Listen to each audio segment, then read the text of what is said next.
Hey guys, welcome back to Critical Flick. Today I'm reviewing Disenchanted, now streaming on Disney+. Disenchanted is the sequel to the 2007 film Enchanted, starring Amy Adams, and a lot of the actors and actresses come back for this sequel. Amy Adams obviously reprises her role as Giselle, Patrick Dempsey comes back as Robert, you even have James Marsden coming back now as King Edward, and Idina Menzel returns as Nancy in this movie as well. Now I don't want to go into too many spoilers in this movie, but basically what you have happen is that Giselle and Robert and their family and their newborn, they decide that New York City is not the place for them anymore. It's not the place for their happily ever after, and they decide to move out to the suburbs to Monroeville to kind of capture that fairy tale life. Quickly, things start to turn awry as King Edward and Nancy come to visit their family and bestow upon them a magical wand, and things just start to get really out of control. But basically, at the end of the day, you were having the magic of Analasia bleed into the real world. Maya Rudolph would be the main antagonist in this film, and she plays a character named Malvina, who I think she does a really good job because she skirts the line between being a comedic character and kind of a serious villain in a way as you see this movie shifts a little bit. I don't know if she's quite as good as the villain from the first film. That's kind of a theme for me in general with this one. I don't know if it's quite as good as the first movie. It's very different. Where you have the first movie is very like a fish out of water romantic comedy film.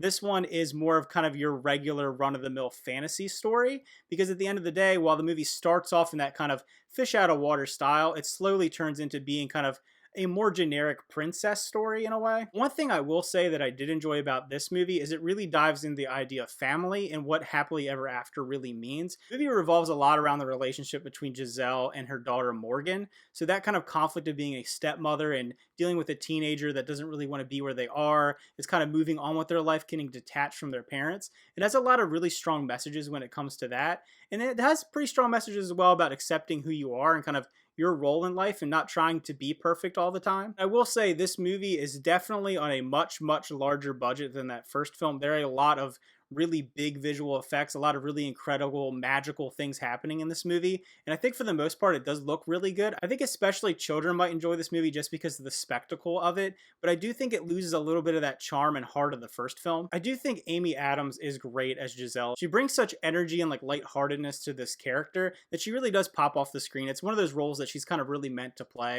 and it's great to see her back in a movie like this after seeing her in so many kind of heavy dramas over the past few years. While she's excellent in those movies, it is kind of great to see her get back to this kind of role. I did enjoy that you get to see Idina Menzel sing more in this movie. I don't think she really sang at all in the first film, so you really get to see her bring out some of those incredible vocals that she's able to accomplish. The movie in general does have some pretty good music.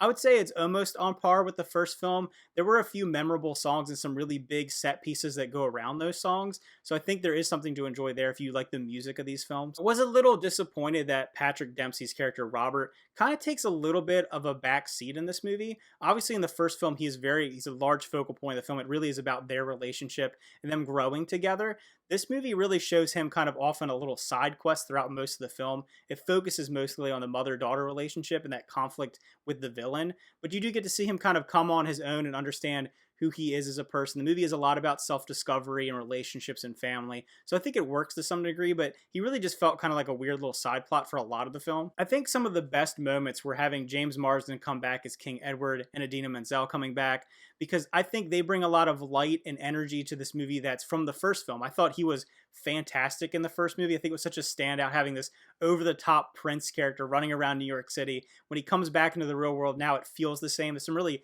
funny, lighthearted moments with him coming back. Overall, if I were to rate Disenchanted, I would give it a 6.5 out of 10. I don't think it's bad by any means, but I just don't think it recaptures the magic of the first film. I think it's kind of how I felt about Hocus Pocus 2 compared to the first Hocus Pocus.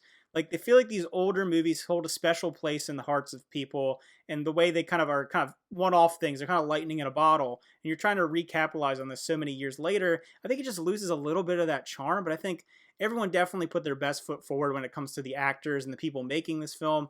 It just feels not as magical to me. Even though there's more magic in it, it doesn't feel quite as magical. So if you checked out Disenchanted, let me know what you thought about it. I'm really interested to hear people that maybe like this movie more than the first film, because I have to say, I had watched the first film for the first time just about a week ago. It was my first exposure to it, and I thought it was really interesting. I liked it a lot. It reminded me a lot of one of my favorite movies, Elf, in a way. So I really like that fish out of water comedy mixed with that romantic comedy. It was very of its time, but it feels like kind of timeless at the same way, kind of that blend of things. This one felt a little more generic, even though there were some strong and powerful messaging in it. So again, thanks for watching. Remember to like and subscribe, and see you guys next time.